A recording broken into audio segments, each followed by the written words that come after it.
Are you planning to hike some trails, maybe build a campfire this weekend? Hey, if you're on TVA land designated for public use, odds are it's been inspected and cleaned just for you. Channel 3 Storm Alert meteorologist Nick Austin tells us how this process is improving TVA lands.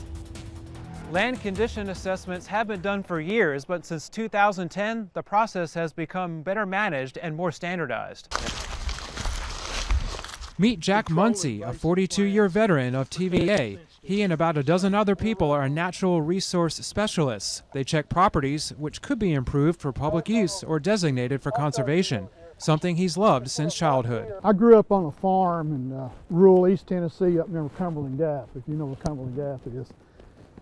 And I've always had a passion for being an appreciation of the land. He looks for clues about the condition of the land. Insects and diseases, natural storm damages, how the property is being used, misuses and abuses, nuisance animals. As well as wildlife in the area, even if he can't see it. This actually is where a buck deer has taken his antlers and rubbed this eastern red cedar and kind of established his domain. He also looks for invasive plants like this Chinese privet, which attacks native species.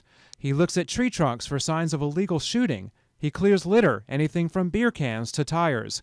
He also checks property boundaries and installs new signs where needed. In 2010, Muncie developed a streamlined, uniform process for assessing these TVA sites that receive the most public use and have the most ecological value. He goes through a checklist and scores each property. All the information is entered into a database. By that standardization, it gives us uniformity in our management approaches. They've covered 110 of 180,000 acres. They'll go back through the cycle multiple times, and it will be an ongoing process through future generations. Land use is dynamic, plant communities are dynamic, so we need to be dynamic in our processes. There's still a lot of work to be done. Muncie hopes the remaining 70,000 acres will be assessed in the next 5 to 7 years. In Hamilton County, Nick Austin, Channel 3 Eyewitness News.